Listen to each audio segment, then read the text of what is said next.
राधे राधे, हरे कृष्णा। कैसे हो आप सभी लोग? आशा करती हूँ आप सभी परम मंगल में होगे, स्वस्थ होगे, अच्छे होगे। सर्वप्रथम आप सभी को वट सावित्री के व्रत की अनंत और अनंत शुभकामनाएं। माता सावित्री से, माता पार्वती से मैं अनुरोध करती हूँ, मैं विनम्र प्रार्थना है मेरी कि सभी का सुहाग अखंड रहे, सभी का सुहाग दीर्घ आयु हो।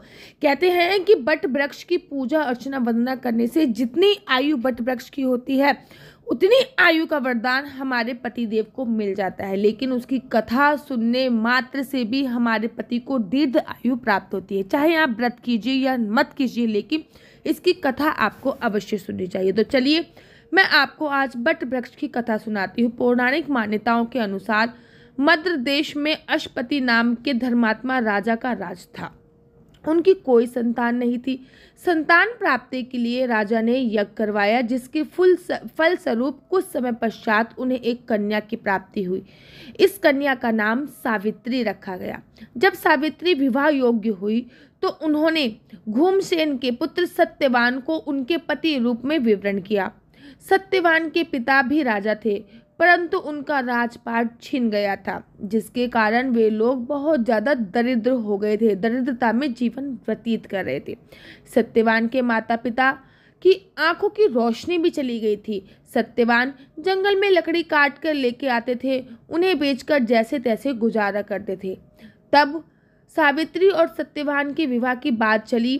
तब नारद मुनि ने सावित्री के पिता राजा अश्वपति को बताया कि सत्यवान अल्प आयु है, विवाह के 1 वर्ष के पश्चात ही उसकी मृत्यु हो जाएगी। इसके बाद सावित्री के पिता ने उन्हें समझाने के बहुत प्रयास करे, परंतु सावित्री नहीं मानी।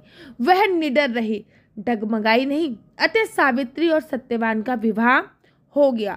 जब सावित्री और सत्यवान का विवाह हो गया, उसके बाद सावित्री सास ससुर और पति की सेवा में लग गई। समय बीतता चला गया और समय बीतने के साथ साथ सावित्री के जो पति थे सत्यवान, वो उनके घर पे बहुत धन भंडार भर गया। क्यों? क्योंकि सावित्री हमेशा अपने सास ससुर और पति की सेवा करती रहती थी। लक्ष्मी स्वरूपा थी सावित्री, इसलिए तो घर में धन भंडार भर गया था।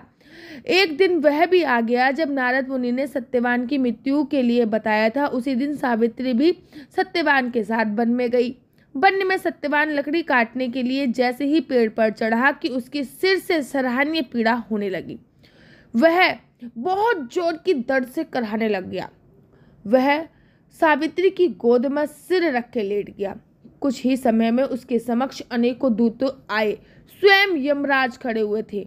यमराज सत्यवान की जीवात्मा को लेकर दक्षिण दिशा की ओर चलने लगे। पतिव्रता सावित्री भी उनके पीछे चलने लगी।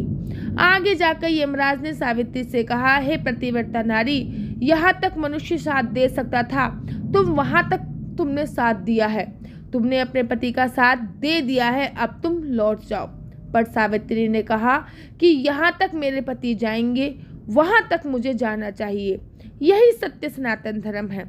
यमराज सावित्री की वाणी को सुनकर प्रसन्न हुए और उनसे 3 वर मांगने को कहा। सावित्री ने 3 वर मांगे। कहा कि मेरे सास ससुर अंधे हैं, उन्हें नेत्र ज्योति दें। यमराज ने कहा तथास्तु। उसे लौट जाने को कहा। आगे बढ़ने लगे, किंतु सावित्री यम के पीछे ही चलती जा रही थी। यमराज ने पुनः प्रसन्न होकर वर मांगने को कहा। सावित्री ने वर मांगा कि मेरे सास ससुर का खोया हुआ राज्य वापस मिल जाए। यमराज ने तथास्तु कहा। अब यमराज दोबारा से आगे आगे जा रहे थे और सावित्री उनके पीछे पीछे जा रही थी। यमराज ने फिर उनसे वर मांगने को कहा तो सावित्री बहुत ज़्यादा चालाक थी। सावित्री मैया ने कहा कि मैं सत्यवान के 100 पुत्रों की माँ बनना चाहती हूँ, कृपया कर कर मुझे यह वरदान दे।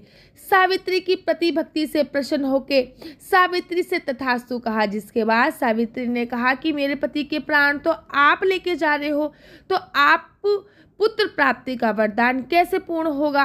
तब यम देवता ने अंतिम वरदान को देते हुए सावित्री की सत्यवान की जीवात्मा को पासा से मुक्त कर दिया।